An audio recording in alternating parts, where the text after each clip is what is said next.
Hi எல்லாருக்கும் வணக்கம். எல்லாரும் எப்படி இருக்கீங்க? இன்னைக்கு வந்துட்டு நம்ம கேரட் அல்வா தான் செய்ய போறோம். அதுக்கு வந்துட்டு 1/2 கிலோ அளவுக்கு கேரட் எடுத்துருக்கோம் நம்ம.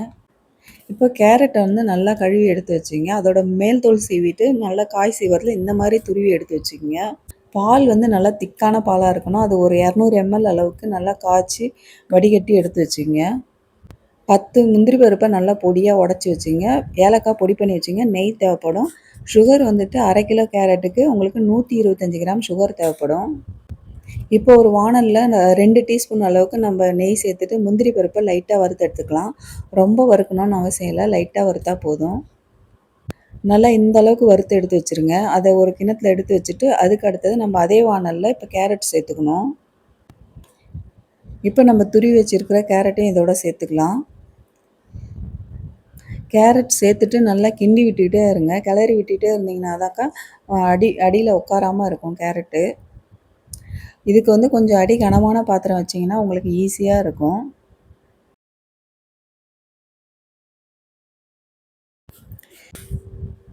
இந்த மாதிரி கேரட்டை நீங்கள் வந்து கிளறி விட்டுகிட்டே இருங்க. அப்போ தான் ஈவனாக வெந்து வரும்.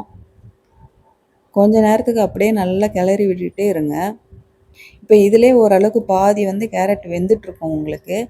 இந்த ஸ்டேஜில் நம்ம நல்லா காய்ச்சி ஆற வச்சுருக்கிற பாலையும் இதோட சேர்த்துக்கலாம். இதுக்கு வந்து 200 ml பால் தேவைப்படும். நல்லா திக்கான பாலாக எடுத்து வச்சிங்க. அப்போ தான் நல்லாயிருக்கும். இந்த பால்லே இந்த கேரட் வந்து வேகணும், இன்னும் கொஞ்சம் நேரம் வேகணும். சப்போஸ் உங்களுக்கு பால் சேர்க்க விருப்பம் இல்லை அப்படின்னாக்கா சுகர் இல்லாத கோவா கடையில் கிடைக்கும், அதை நீங்கள் சேர்த்து செய்யலாம். இந்த அளவுக்கு நல்லா கேரட்டை வந்து கிளறி விட்டுக்குங்க. இது நல்லா பாலில் வேகும்போது இன்னும் நல்லா டேஸ்ட் கொடுக்கும் உங்களுக்கு. பால் சேர்க்காம நெய்யில் வதக்கி கூட செய்யலாம். ஆனால் பால் சேர்க்கும்போது இன்னும் நல்லா டேஸ்ட்டாக இருக்கும் உங்களுக்கு. இப்போ வந்துட்டு நம்ம சுகர் சேர்த்துட்டு நம்ம நல்லா கிளறி விட்டுக்கலாம். இப்போ சர்க்கரை சேர்த்துட்டு நல்லா கிளறி விட்டுக்கிட்டே இருங்க. இந்த மாதிரி நல்லா சுருண்டு வரணும். இப்போ லாஸ்ட்டாக நம்ம இறக்க போகிற சமயத்தில் கொஞ்சம் 1 டீஸ்பூன் அளவுக்கு நான் நெய் சேர்த்துருக்கேன். கடைசியாக இந்த மாதிரி சேர்க்கும்போது நல்லா வாசமாக இருக்கும். இந்த அல்வாவை பொறுத்த வரைக்கும் நீங்கள் கிளறிக்கிட்டே இருக்கணுங்க. அப்போ தாங்க எல்லாம் ஒன்று சேர்ந்து வெந்து வரும்.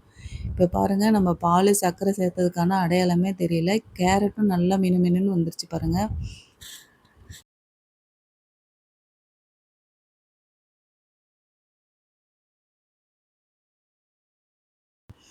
இந்த மாதிரி நல்லா அல்வா வந்து பெரட்டி பெரட்டி விட்டு கிளறி விட்டுகிட்டே இருங்க.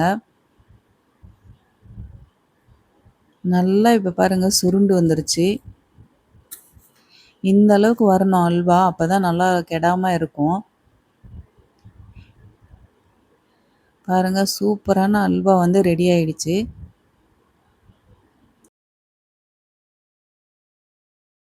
இப்போ இந்த கேரட் அல்வா இந்த மாதிரி செய்து வச்சிங்கன்னா உடனே காலி ஆகிடும்.